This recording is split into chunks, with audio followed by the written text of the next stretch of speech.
Good evening and welcome to another Spotlight Live event brought to you by Spotlight PA. I'm Joanna Bernstein, the Development Director for Spotlight PA, and I'm so glad that you've joined us tonight.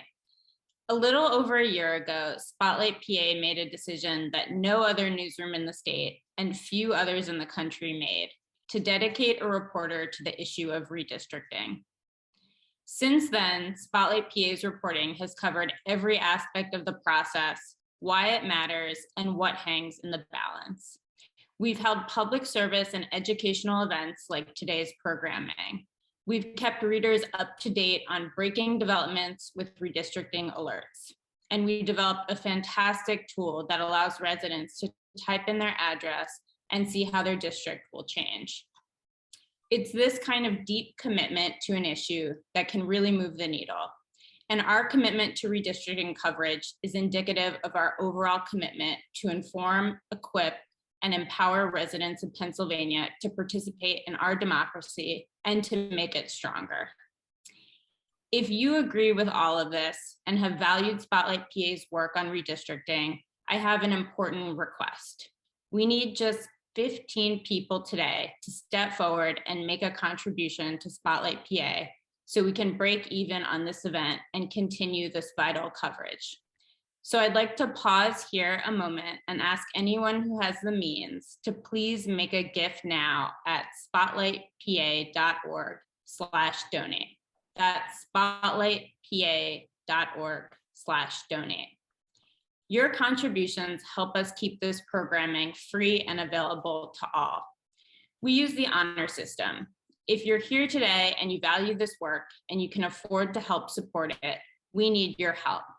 So again, as we introduce today's event, please take a moment and give now at spotlightpa.org/donate. If you're already a member, and I see many members on the attendee list, thank you so much. You've helped make all this journalism possible, and we simply couldn't do it without you. Thank you again. A few last housekeeping items. You've probably already seen, but just in case, we are recording today's event to share with those who couldn't make it. Thank you to all who have sent questions in advance. We will get to as many of those as possible. If you have not yet asked a question, you can use the Q&A feature here in Zoom. To do so, simply click the Q&A icon in the bottom toolbar and type in your question. Now, I'm excited to introduce Spotlight PA's redistricting reporter, Kate Huang-Pu, who will be moderating this evening and who will introduce our esteemed panel of experts. Kate, over to you. Thanks, Joanna. Thanks everyone for attending. I'm Kate Huang-Pu, and today we'll be discussing the final steps of the redistricting process in Pennsylvania. So our panel will start with an analysis of the final congressional and legislative maps that were selected and how they will affect representation in the state, both partisan and otherwise. And then we'll go over the multiple court challenges on the state and federal levels against each of the maps, as well as the challenges to the redistricting process itself. So tonight we're joined by Khalifa Lee, Executive Director of Common Cause Pennsylvania, a nonpartisan good government organization that lobbies for inclusivity and transparency in governance.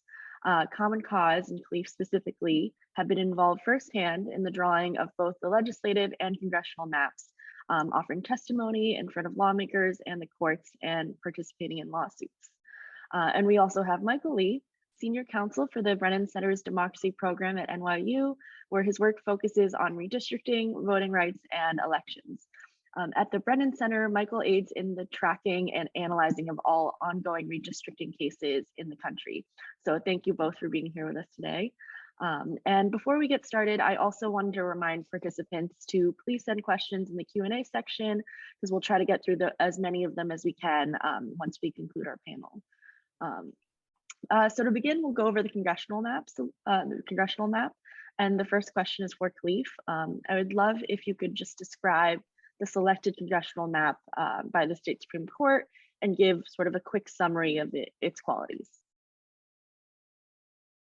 Sure, thanks, Kate. Based on the 538 partisan balance, so there would be 6 what we anticipate to be 6 solid D districts, Democrat districts, and 8 solid Republican districts, with 3 that are a toss up. People have differing opinions about that. So it could lean 9, 8, Democrat could be 11-6, but those 3 toss up districts really are pretty competitive and could lean either way. This map does hold Pittsburgh in a single district. The only issue is that it does split a number of communities of interest in the suburbs. It does not split Bucks County, which is which was a non-starter for some to split Bucks County. It maintains the capital region, triangle of Harrisburg, Carlisle, and York, which we think is a good thing. It also pairs the Keller and Representative Thompson, both of Republicans, those districts. So that's where the seat that we lost, that's where it occurred. It paired those 2 districts together. Overall, we think it's a good map. We think it's a pretty fair map. We were active participants in the as plaintiffs in the litigation against the governor and the General Assembly for the map. We had drafted a map. It wasn't selected, but this is a good alternative with the caveat that there is no perfect map. So yeah, that's our initial thoughts on it. Awesome. And in terms of the approach taken when drawing this map, the sort of least change approach that people talked about during the hearings, could you talk a little bit about, who are the Carter petitioners? What is this least change approach? And just describing it a little bit further. So the Carter group is a group that is actually closely linked to a national Democratic group, and they were the ones who drafted this map. But I think more importantly, with your reference to the least change map is important because it's a decision that the Pennsylvania Supreme Court decided to go with as a least change map because it was a map that it used the previous map of 2017 that they selected as the basis for this map. They felt very comfortable with that map and felt that it would make a good foundation for this map. And so they wanted something very close to that. Our opinion was that we wanted something more focused on what the communities of interest were expressing. So there's a departure in terms of what some of us consider a better map, not the map from the Carter map.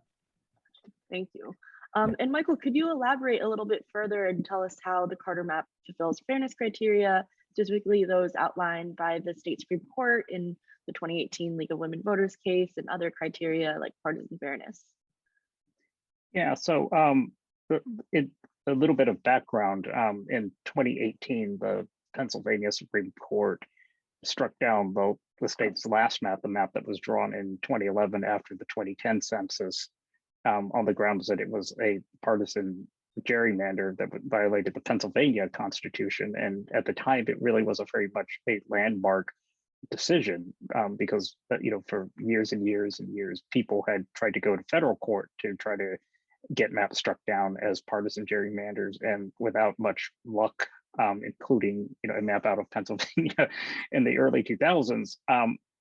And this time around, the people went to the Pennsylvania Supreme Court, and the Pennsylvania Supreme Court found that the map violated it was a partisan gerrymander that violated the free and equal elections clause in the Pennsylvania Constitution, which was a landmark decision. And the court said that in evaluating maps, you should look at a number of traditional criteria, and in doing so, these include compactness, equal population, contiguity, whether the districts have a lot of isthmuses or tentacles coming out.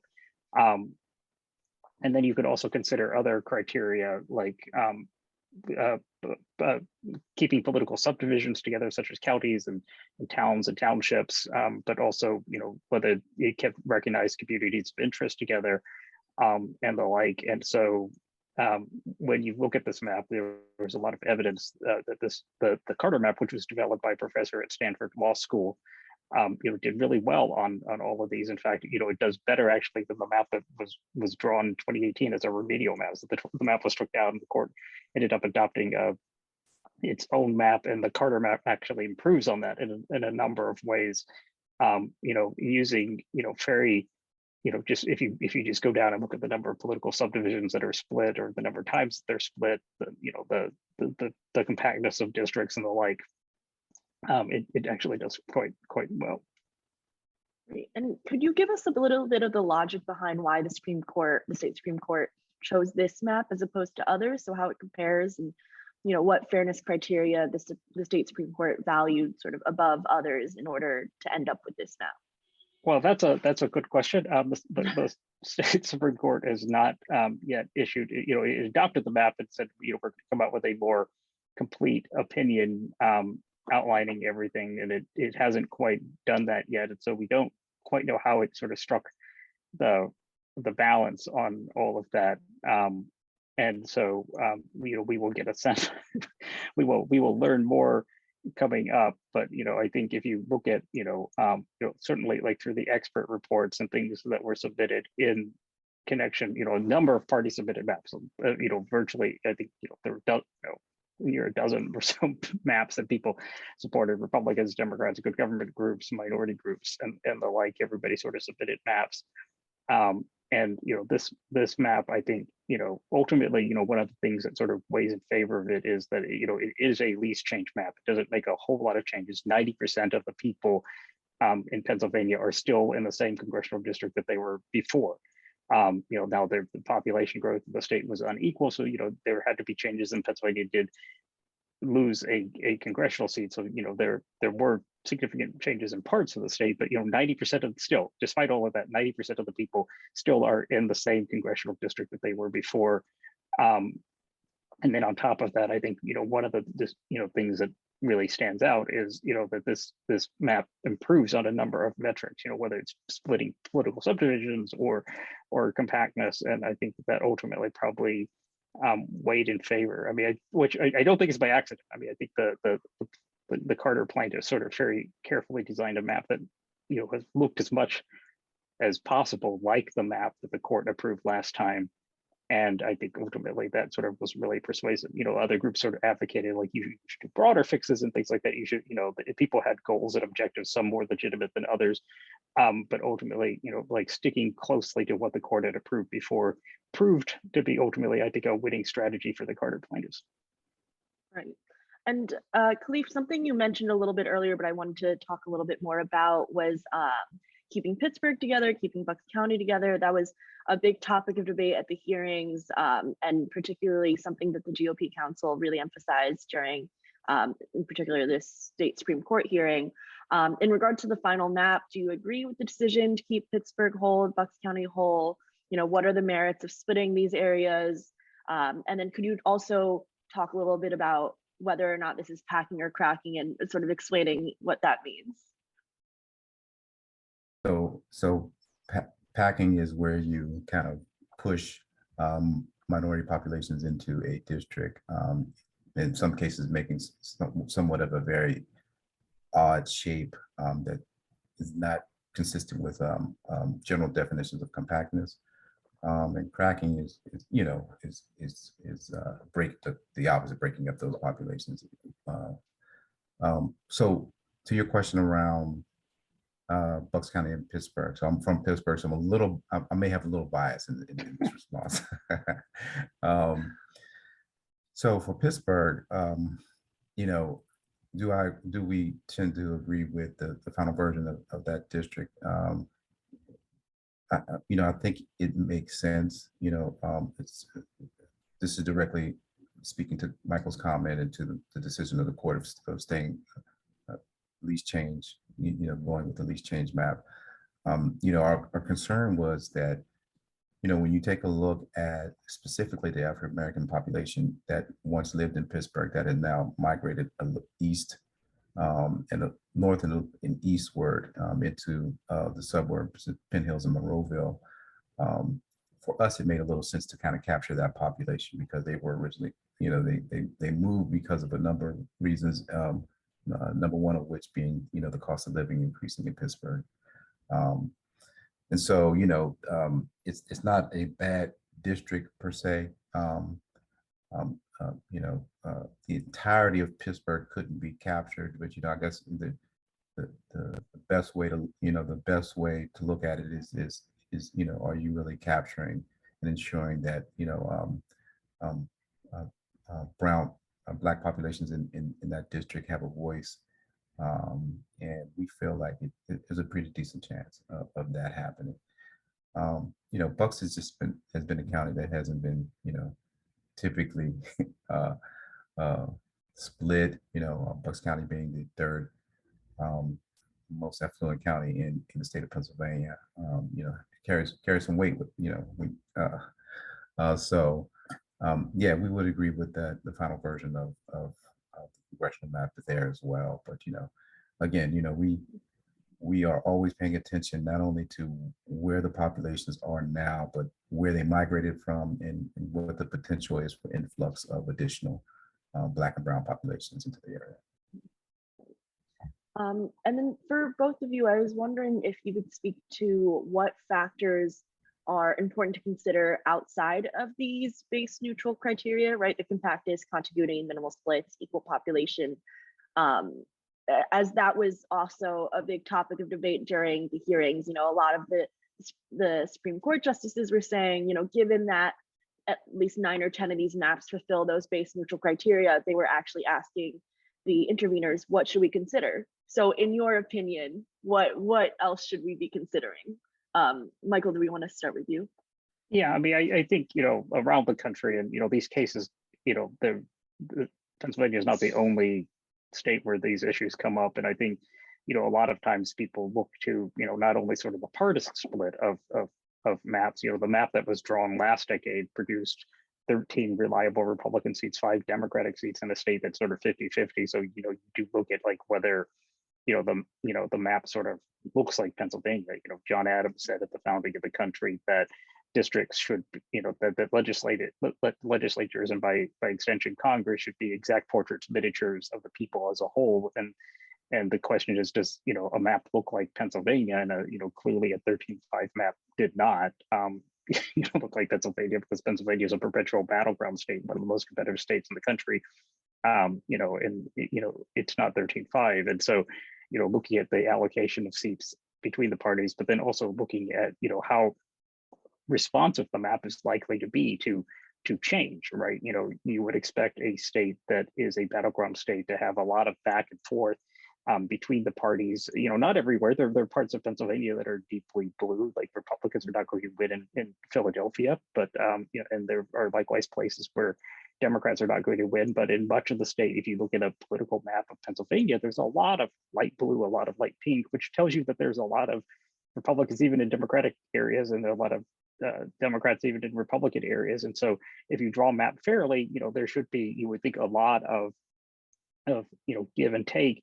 And what you have, at least in the Carter plan, is really jump ball maps for a jump ball state, right? Like each party has an opportunity to pick up additional seats, to do better by recruiting the right candidates, like working harder, talking to voters, and that's kind of what you would expect. And so those are looking at the the allocation of seats, but then also the responsiveness of maps, and whether again, we have the founding generation set up elections every 2 years in this country. We have elections much more often than you do in many countries. Britain, you have an election and then you don't have another election for 5 years. But one of the reasons we have elections every 2 years is the founding generation thought, like, as the mood of the people changes, so should the composition of legislatures. In Pennsylvania's maps, the Carter plan that the court adopted, very much allows that. That's in contrast to states like Texas, where the maps are drawn, the Republican seats are so Republican that like there's really no opportunity, right? For Democrats to pick up additional seats unless they somehow were to win close to 60% of the vote, which seems unlikely in Texas. And so, like Pennsylvania, on the other hand, has a lot of give and take, and that's, I think, really key. Right. And Khalif, what about you? Other criteria that we should be focusing on? So we're mostly focused on communities of interest. So we had a number of fantastic partners, PA Voice included, Make the Road, CASA, a number of fantastic nonprofit advocacy organizations that have been doing this great work for a long time. We've had an opportunity to collect over 700 community maps, which are essentially conversations with communities of interest about what they value in the areas in which they live. That documentation was submitted to the LRC. That documentation, that data was used in drafting of some of the even congressional maps as well. So when you have that level of participation, that level of feedback and comment that's available to you, we strongly would encourage the court to consider that, especially when we're talking about an institution that is a democratic institution, which relies heavily on participation of the people. So if this is even when you talk about, splits in municipalities and counties, a lot of that to determine where the splits should come or should be, a lot of that could come from community mapping, communities of interest who have an opportunity to weigh in, with the understanding that there will not be a perfect map for everyone. But if we use the level of participation that we've seen in this last cycle as a baseline and build upon that, then I think we'll start moving closer to a more ideal map for most Pennsylvanians.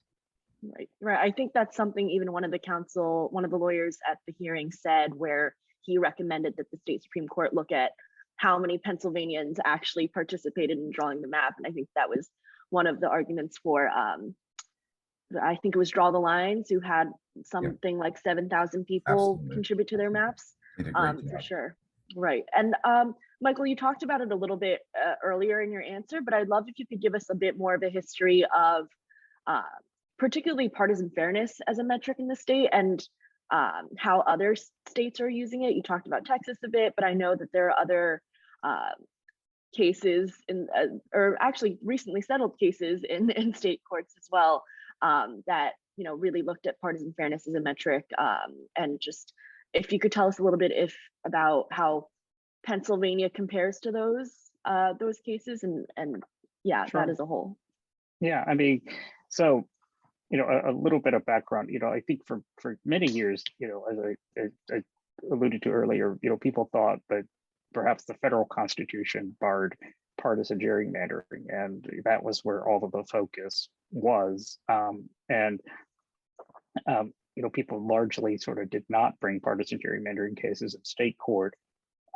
When Pennsylvania's Supreme Court struck down the map in 2018 and ordered it to be redrawn under the Free and Equal Elections Clause, I think a lot of people really were shocked, because here was a court that was using a state constitution, a very ancient provision of the Pennsylvania Constitution, which traces its roots back to the Constitution that Pennsylvania adopted in 1776. It's been a part of the Pennsylvania's current Constitution since 1790, really unmodified. And then people started looking around at their own constitutions and realizing, gosh, we also have a very similar clause, if not an identical clause.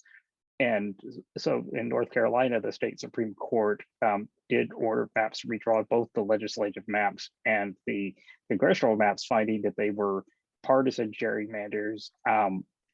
And when they went back to redraw them, the lawmakers tried to push the boundaries. Republican lawmakers in North Carolina tried to push the boundaries of what they could get away with, and the court said, nice try, but we're going to adopt this other map that other people proposed instead, because you guys really didn't try to do that, and so North Carolina has been a success so far. Well, I should also say in Ohio, maps were ordered redrawn. That's under slightly different provisions of the Ohio Constitution, which were added in 2018 by Ohio voters to the Constitution, which are much more explicit. So, in recent years, there's been a trend toward adding much more explicit partisan fairness language to state constitutions. We will see whether there are more cases that sort of follow Pennsylvania and North Carolina. There's a case pending in Kansas right now about the congressional map there, where Republicans eliminated the seat of Congresswoman Sharice Davids, and by redrawing the map quite extensively. And I think lots of people are watching really closely there, perhaps thinking Kansas might follow. I think that there might be additional cases that are filed in state court, but we're just getting to the end of where we're drawing maps, and now we're fighting about maps. In America, we draw maps and then we fight about them because in court, because we're Americans and that's what we do. And so I think a lot of the action is increasingly going to be in state court and the state reforms, because I think the federal government, the U.S. Supreme Court has stepped out. Congress has not passed any kind of statutory ban on partisan gerrymandering because of the filibuster. So it doesn't look like anything is going to come out of the federal courts or come out of Washington. And so really the focus is on state courts. And I think lots of people are looking to Pennsylvania and its experience. Great. And the last question about congressional maps before we move on to the legislative one, I wanted to ask you guys about the suit in the US Supreme Court that's challenging the congressional map, and sort of the overall place of the state Supreme Court within the redistricting process. I'm wondering if you guys could explain why the state Supreme Court is involved in the redistricting process, what the sort of basis for that is, and whether or not this case has any legs, essentially. Michael, if you want to start. Yeah, well, that's a good question. It should not have any legs, but it's a very different Supreme Court, and I think people are, some people are more nervous than others. But state courts have been involved in redistricting in the past, but the argument basically is that the state court cannot impose a congressional map, and the reason is that the elections clause of the U.S. Constitution says the time, place, and manner of holding general elections shall be determined by the legislatures of the states. And the argument is this Pennsylvania Supreme Court is not the legislature of the state, so therefore it can't impose a map. And therefore, if there's no map, another provision of federal law kicks in and says that the elections have to be at large, which is to say everybody votes, and whichever party gets the most votes, wins the that share of seats, which is a little crazy, but nonetheless, they have filed the suit in the U.S. Supreme Court asking for the Carter map to be blocked, and for a new map to be, for at-large elections to take place. The replies to that are due, I guess they were due about 40 minutes ago, so I haven't read them because they were just filed. And the U.S. Supreme Court probably will act on it, either in the next couple of days or perhaps on Monday. I think, the request is for a stay of the Carter map. And so if the Supreme Court is going to act, it will act fairly quickly. I think most people think it's kind of a frivolous argument. The Republicans attempted a version of this back in 2018 when the map was drawn, and Justice Alito denied the request without even referring it to the whole court, which is normally the Supreme Court refers it to the whole court, but the Justice Alito said, I'm just going to deny this. So it doesn't seem like a particularly strong argument, but the court of course has changed since then. And if they decide to hear it, I think it's sort of a all alarm fire. And I think that's sort of so lots of people will be watching very, very closely on this. Yeah, Khalif, thoughts? 17 at-large elections in Pennsylvania. I'm not sure that they would get the result that they wanted with 17 at-large. So I don't think that's the right decision. But sometimes things like that backfire. We are a 50-50 state, and things might not go as planned with that. I agree with Michael. It's a frivolous lawsuit. I also agree with Michael that the PA Supreme Court has put themselves in a good position by selecting a map with least change from the 2018 map. I don't see them taking this up, but again, I agree with Michael. This is not 2018 U.S. Supreme Court. This is a totally different court, and it's very possible that they could take it up. So we'll see. Yeah, I should say, like, the lawyer involved in the case, or one of the lawyers involved in the case, is a fellow named Jonathan Mitchell from Texas, who also was behind the Texas abortion law that ended up being at the Supreme Court. So he is known for taking sort of aggressive legal positions, and at least he's gotten the Supreme Court to sort of, like, not, to leave the law in place. And they haven't ruled on the Texas abortion law, but it's still in place. So he's had some luck. So but he is somebody who's known for taking little kind of Hail Mary type passes. Gotcha. So we'll all be eagerly looking for that. But for now, we can move on to the legislative maps. So we're kind of in a similar place. A final map, well, both final maps have been released. The state constitution now mandates the 30-day period where anyone can file a complaint. Khalif, could you give us a quick overview of the maps, how they do in partisan fairness, minority representation, and sort of other redistricting criteria? Sure. I think that so from our standpoint, it does a fair job of minority representation in the sense of that it hasn't deviated much from the original maps or the draft maps that were initially released before the comment period. I think one of the conceptual ideas that we were hearing or seeing from Chair Nortenberg is that there is a gradual process of moving redistricting into something that is very much more fair, open, and transparent. So there couldn't be like this drastic change to the process and this drastic shift in terms of the way that the districts were drawn. It just that doesn't necessarily work in that way. So with that understanding, and with the understanding of, we're not sure how much of the community maps were used, but based on the way the lines were drawn, we could see that there was definitely some integration of that data into these current maps. So even when we talk about a pretty subtle similarity to minority representation from the last map, we can definitely say that there was increased consideration of the voice of voters, specifically minority voters in the state of Pennsylvania. So in that sense, they do well. This map doesn't do well competitiveness, and there's a number of factors for that, but we didn't expect it to be this super competitive map where, over 60% of the districts were, up for grabs or anything along those lines. The where people live and in terms of where registered Democrats and Republicans live, or they live pretty close to each other. So there's a reality of that that's there that would prevent it from being particularly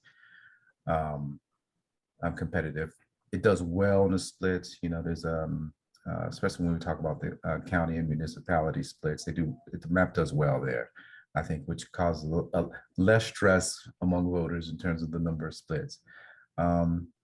Population, the deviation is good. It's okay. It's not great. I think it's over 8.5%. So with regard to partisan fairness, so the numbers bear out that that is very good, but depending on who you ask, it might not be considered so good, because what it is, it's starting to level the playing field between the number of potential seats that Republicans can gain and the number of seats Democrats can gain. And so that makes it a bit of a controversial map, which we've seen. Representative Benninghoff is not at all happy with these maps, and has filed suit as to such. But overall, it's not, it's not a map that we would feel so compelled to file a complaint or something along those lines. And you talked a little bit about minority representation, but I think that that's something that has been a big topic of discussion, especially as Pennsylvania's growth over the past decade was exclusively furthered by communities of color. So I was wondering if you could explain the terms opportunity district and open district and how they relate to ensuring representation in this map. You know, that's been something that the panel that created the map has really emphasized in especially their House map. Right. So when you talk about federal voting rights legislation, you're talking about you could talk about opportunity districts or a district that puts together a certain percentage of minority population that gives them an opportunity to elect a representative of choice, preferably a minority, another minority representative. And it doesn't necessarily, you know, it may be less than 50%. And I think I'm glad you brought this up because there's, you know, there's a difference in opinion among activists, right? Among advocacy organizations. Some of us believe that, you know, it has to be 50+1 to guarantee, you know, some of us believe that it doesn't have to be that, but we have to be able to increase enough the turnout of individuals who actually live in that district to ensure that there's turnout, there is the quality of the candidate, and there's the percentage of minorities who actually exist in that district. I think make a good case for an opportunity district. You know, I think when you talk about Elizabeth Fiedler, when you talk about the Summer Lees of the world, we talk about the Sarah Enamorados, who run really good, solid campaigns and are able to get people out to the polls, then we can begin to talk about the lower than 50% opportunity districts. And that's essential. Those are the qualities that are essential to ensure minority representation when you're talking about redistricting. And the open is simply, you know, a district that doesn't have an incumbent. It isn't based on incumbency. So, and you know, when you have sort of this, we're talking about voting and we're talking about name recognition and face recognition and people being used and accustomed to having someone in there, even though it may not be the best decision. Open districts are ideal because they don't protect incumbency necessarily, right? And now turning to the legislative challenges to the court challenges to the legislative maps. Michael, there are currently 4 challenges to the maps in the state Supreme Court, and they allege things like the maps are gerrymandered to favor Democrats, they don't abide by the Voting Rights Act. I think one challenge yesterday filed that the maps were influenced by nepotism. I was wondering, how do these challenges to the Pennsylvania maps mirror challenges to other states? Are there similarities there? And if you could just sort of speak to the weight of these challenges and how they would look going forth. Well, it's not uncommon to have challenges, you know, to maps right now. Already around the country, 54 cases have been filed challenging maps for one reason or another, either for their partisan fairness or for because they're racially discriminatory, or because, you know, they fail to comply with the technical requirements of state law. And so it's not uncommon for maps to be challenged. You know, in most cases, you know, like they, you know, the number of cases that succeed, I think, are relatively small, particularly when you have a situation like you have in Pennsylvania, where the maps were passed on a bipartisan basis. You know, the legislative maps were approved 4-1 by the apportionment board, with the 2 Democrats, the chair who's an independent, and then one of the Republicans voting for the maps. And so, you know, that is a reflection, you know, that tends to tell you, you know, if you're just, you know, setting aside the law, that, you know, just that the maps were,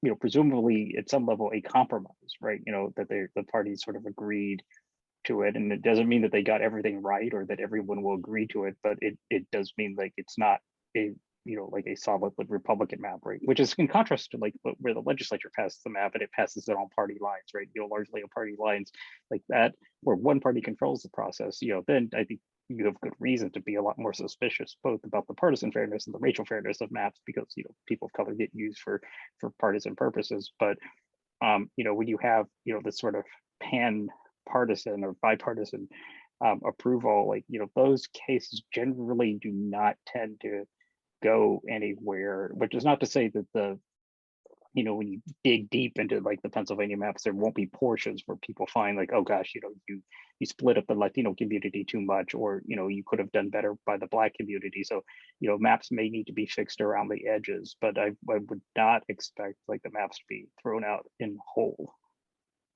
Got you. And given that challenges are still incoming, they're still able to be submitted for another 3 days, or I believe. How do you think any potential delays will affect the primary schedule, the county election directors, sort of just the whole organization of the primary in May?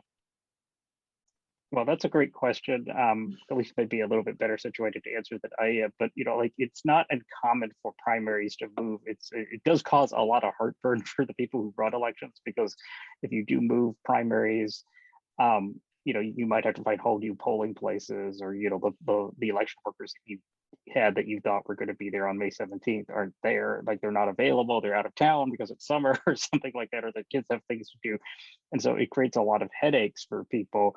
But the reality is that redistricting litigation sometimes does cause adjustments to the election schedule, but fortunately it usually only causes those headaches like one time, maybe 2 times a decade. If you're Pennsylvania, the maps get struck down late in the decade, but generally the first cycle after redistricting, sometimes there are a few bumps and things like that sometimes.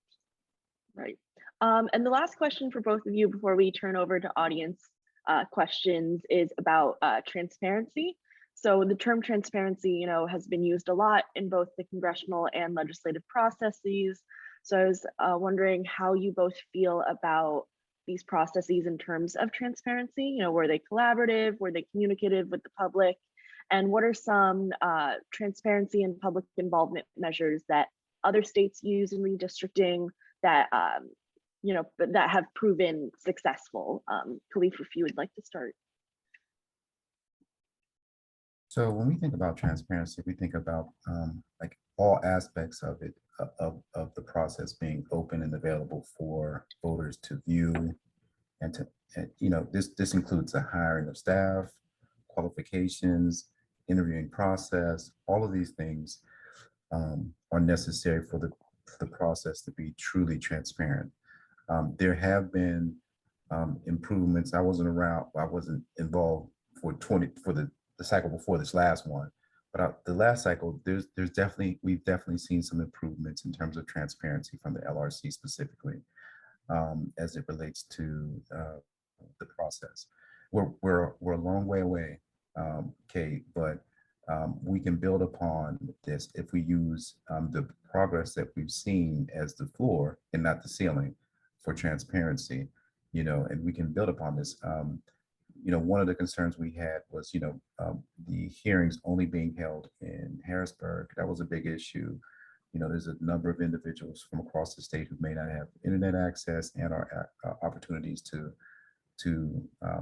come to Harrisburg to actually testify, give testimony, or comment, or have a general conversation with members of the LRC.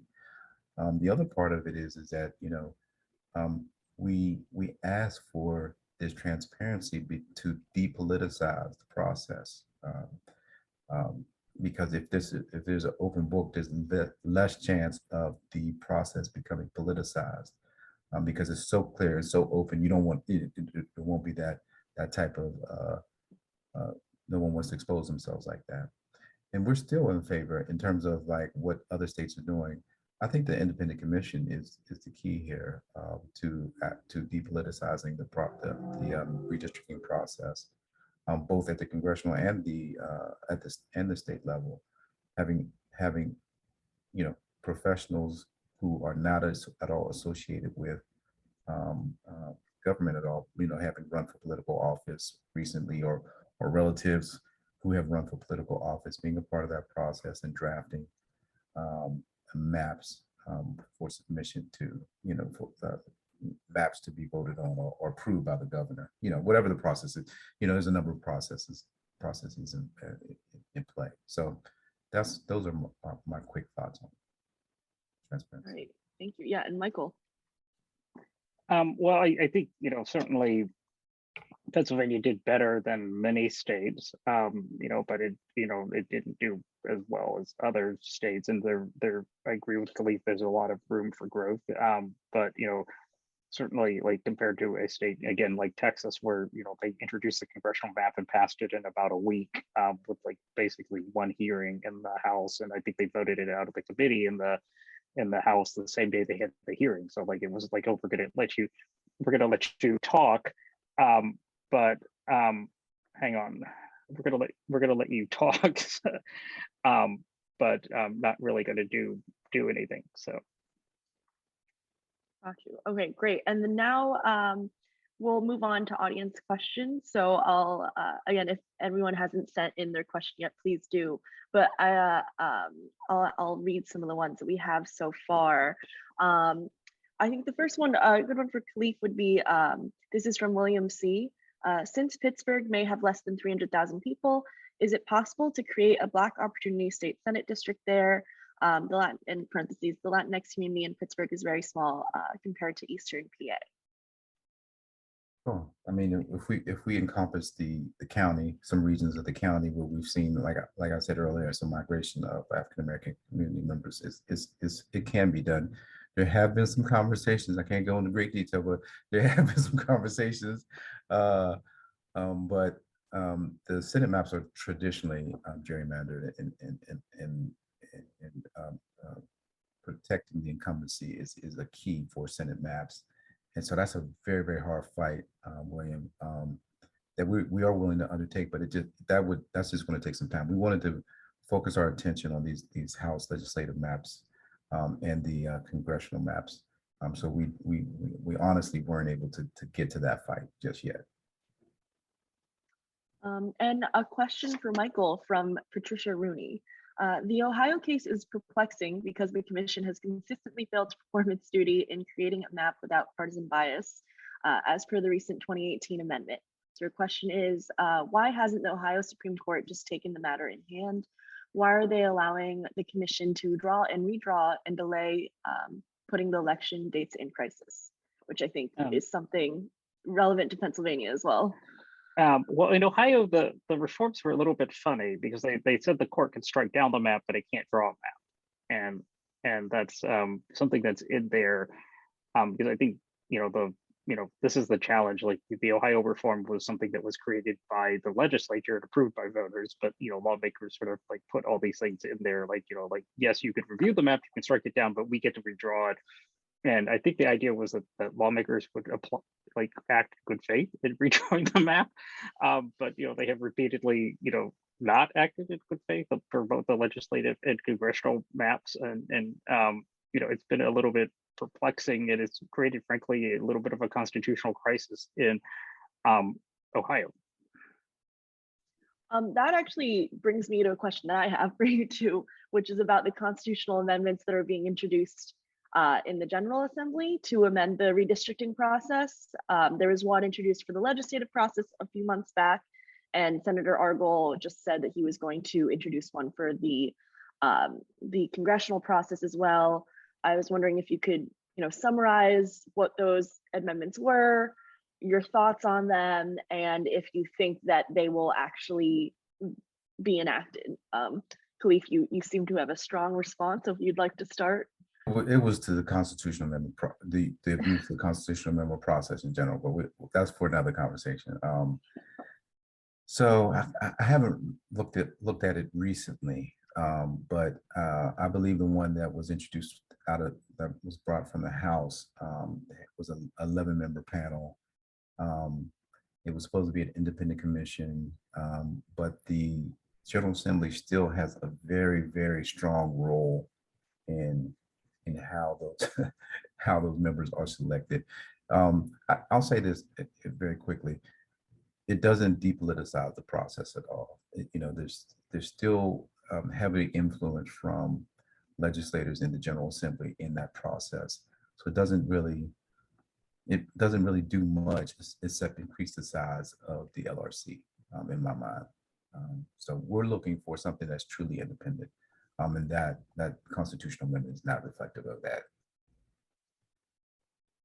And Michael, do you have any thoughts on the validity of these, or the viability of these amendments?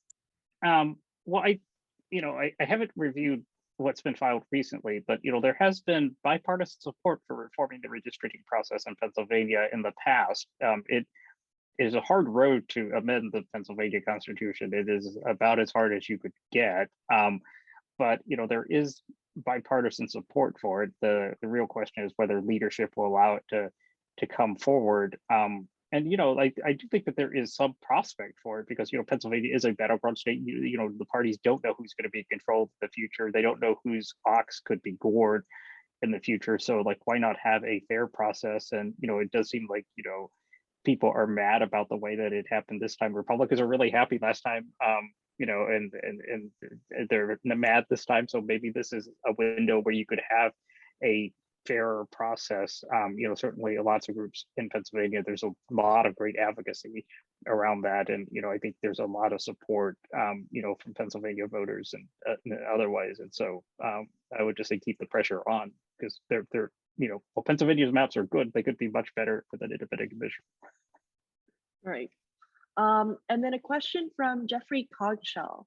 I'm sorry if I pronounced that wrong, but when can we expect the ruling on the challenges will be final? I think this is for the legislative maps. If you guys have any ideas on the timeline for that.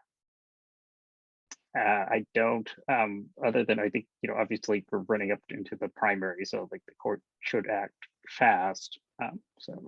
Yeah, I believe the one of the schedules that the court set for the congressional election schedule begins on March 15th. And I would assume that they don't want to differ too much the two election schedules for the legislative elections and the congressional one. And as far as the legislative challenges go, I know that they're trying to finish.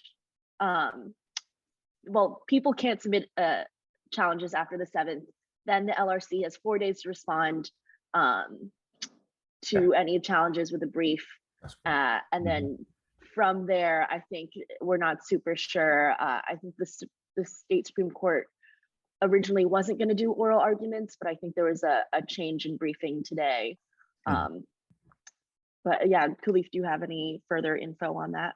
No, not far. I got about as much as you do. We're like you said, we're in the 30-day window for objections to be brought to SCOPA right now. And then, like you said, they're due on the 7th. And then the LRC does have their 4 days, and SCOPA will make the decision shortly afterwards. So moving forward. Great. And then a question from Norman Hartzell. Each district should have an equal population. Why can neighboring districts have large differences in population? Well, they should. Congressional maps do have to have almost exactly equal population. There's a little bit more flexibility for legislative maps that the Supreme Court has given, the U.S. Supreme Court has given, to allow things like keeping towns together or meeting other objectives, recognizing that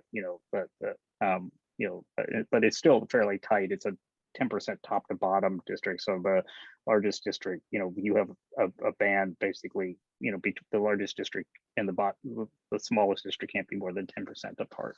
So. Right. And sorry, I lost my Q&A tab. Let me just pull that back up. Thomas Kohler, and I'm sorry if I'm mispronouncing any of these names, asks, is there another state where the majority party is concentrated in so few areas, and does that present any problems in creating an equitable map? Well, I think there are lots of states that, where political geography plays a factor. New York, for example, New York City is a huge percentage of the Democrats, but that doesn't mean that you can't achieve, a fair, you wouldn't necessarily expect proportionality, but again, in a state like Pennsylvania, you also expect 13-5, right? Democrats are not that concentrated, right? And the reality is that with simulations and the like, you can see that there are hundreds of thousands of maps that sort of produce something that, if not proportional, is closer to that, right? And that sort of meeting all of your other objectives. So I think the idea that Democrats are so heavily concentrated in one area is just not completely true. And again, if you look at a political map of Pennsylvania, a lot of light pink, a lot of light blue across the state. So there, even in Republican areas, there are a lot of Democrats and vice versa. Right. And I'd also just mention that this is definitely something that's come up during the congressional hearings. There's a lot of argument about the natural political geography of Pennsylvania and whether or not that means that we have to have a certain bias towards Republican districts or Democratic districts. But as Michael said, simulations show a variety of options, and the average doesn't necessarily mean it's the most fair, right? I think we have time for one more. Oh yeah, go ahead. Sorry, I might have missed that. Did you have something to say, Michael? No, I'm sorry, I need to go. I have an emergency I need to take care of. So. Okay, yeah, no worries. Thank you for participating. Well, we'll round out with one more question, I guess, really quickly. Let me look through these questions really fast. Sorry, I lost the tab again. There's the one question from Ira Beckerman is just, what are the chances that the US Supreme Court will overturn the state Supreme Court rulings on redistricting? So all of this is conjecture. We have to make assumptions based on the composition of the court and decisions that they made previously. If they accept it and take this case on, there's a possibility that that would happen. I don't know what the percentage chance is, 50-50 or what, but this is a very different court than what we've seen in 2018 when they chose not to take the case on congressional maps. So if they take it, I have no idea what they would do, to be honest with you.